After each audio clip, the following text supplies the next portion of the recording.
বহুকাল আগের কথা।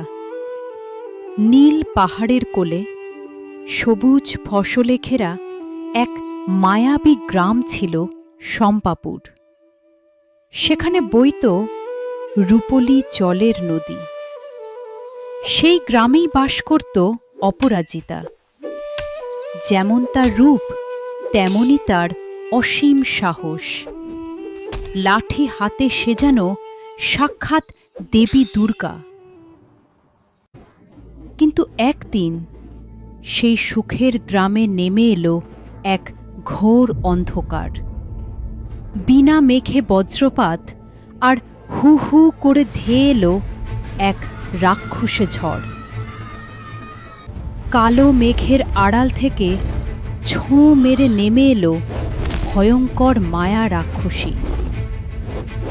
রাজপ্রাসাদ থেকে দয়ালু রাজকুমার অর্ককে সে তুলে নিয়ে গেল তার ডেরায়।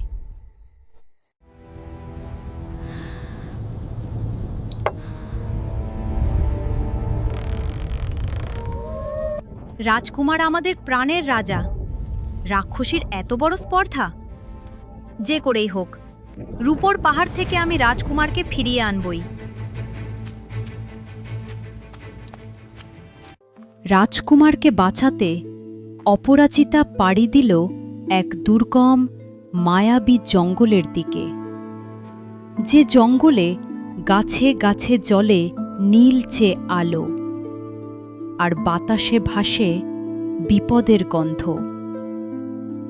হঠাৎ তার পথ আটকাতে উড়ে এলো রূপকথার এক অদ্ভুত পাখি। তার পালক যেন পান্নার মতো সবুজ, আর লেজটা খাঁটি সোনার। খবরদার মেয়ে, সামনে পা বাড়িও না। রূপোর পাহাড়ে পথ মৃত্যুফাদ। ওই ডাইনি রাক্ষসীর মায়াজাল চারদিকে পাতা আছে। ভয় পেলে তো চলবে না ছোট্ট বন্ধু। মেঘের আড়ালে সূর্য হাসবেই। তুমি কি হবে এই বিপদে আমার পথের দিশারি? তোমার বুকে তো দেখছি সিংহের সাহস। বেশ, তবে সাবধানে আমার ঝলমলে ডানার আলো অনুসরণ করো।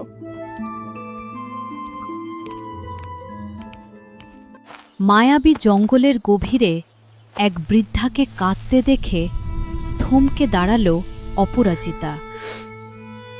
ওগো দয়াময়ী মেয়ে, গলাটা শুকিয়ে কাঠ হয়ে গেল। এক ফোঁটা জল দিবি মা।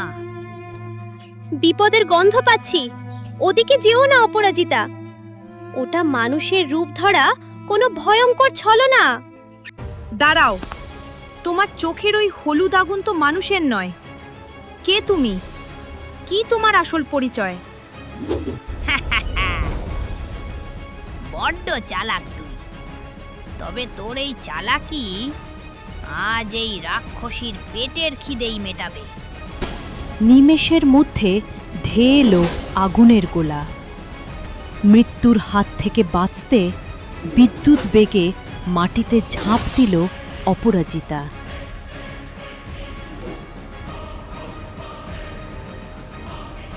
তুই আমার শিকার, আজ তোকে জ্যান্ত চিবিয়ে খাবো।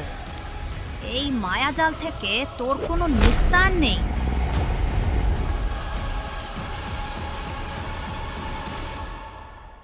শম্পাপুরের মেয়েরা হার মানতে শেখেনি রাক্ষসী। তোর এই মায়ার খেলা আমি শেষ করেই ছাড়ব। অপরাজিতা, চোখ বন্ধ করো। ওর চোখের দিকে তাকাবে না। আমার ডানার আলো লক্ষ্য করে দৌড়াও, জলদি! টিয়া পাখির ঝলমলে সোনার পালক থেকে ঠিকরে বেরোলো তীব্র আলো। সেই আলোয় অন্ধ হয়ে গেল রাক্ষসী। আর সেই সুযোগে ঝড়ের বেগে জঙ্গল পেরিয়ে গেল অপরাজিতা। মায়াবী জঙ্গল পার হতেই তাদের সামনে এসে দাঁড়ালো এক হিমশীতল আতঙ্ক, রূপোর পাহাড়। চাঁদের আলোয় পাহাড়ের পাথরগুলো ছুরির মতো চকচক করছে, আর একেবারে চূড়ায় কালো মেঘের চাদরে ঢাকা সেই রাক্ষসীর অভিশপ্ত ডেরা। ওই দেখো, পাহাড় পাহাড়ের চূড়ায় রাক্ষসীর গুহা, ওখানেই রাজকুমার অর্ক বন্দী। কিন্তু পথ যে বড্ড দুর্গম, চারদিকে শুধু খাদ আর ফাঁদ।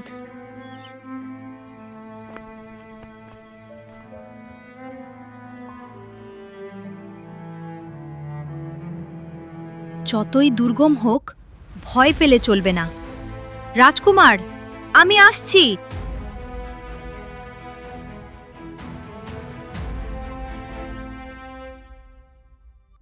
পাহাড়ের চূড়ায় অন্ধকার আর স্যাঁতসেঁতে এক বিশাল গুহা। চারদিকে রূপোর ধারালো পাথর ঝুলে আছে, আর সেই গুহার একেবারে শেষ প্রান্তে মোটা লোহার শেকলে বন্দী শম্পাপুরের রাজকুমার অর্ক। তার ঠিক পাশেই কুণ্ডলি পাকিয়ে ঘুমিয়ে আছে সেই মায়া রাক্ষসী। কে কে ওখানে? একটি মেয়ে? সর্বনাশ, পালিয়ে যাও। ওই রাক্ষসী জাগলে তোমাদের কাউকেই বাঁচতে দেবে না। শম্পাপুরের মেয়েরা ভয় পেয়ে পিছু হটতে জানে না রাজকুমার। আমি আপনাকে নিয়েই ফিরব। অপরাজিতা তার হাতের লাঠি দিয়ে সাবধানে রাজকুমারের শেকল ভাঙার চেষ্টা করতে লাগল, কিন্তু তখনই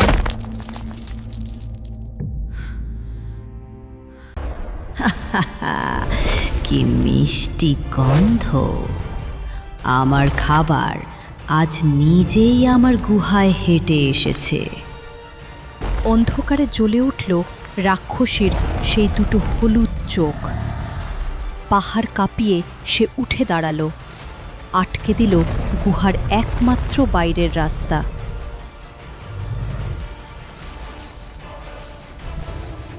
আমার প্রাণ থাকতে আমি তোকে আর কাউকে মারতে দেব না রাক্ষসী। তোর প্রাণ? তোকে তো আমি মিষ্টির মতো জমিয়ে রেখেছি। আগেই পুচকে মেয়েটাকে শেষ করি। রাক্ষসী তার ধারালো নখ দিয়ে আক্রমণ করল।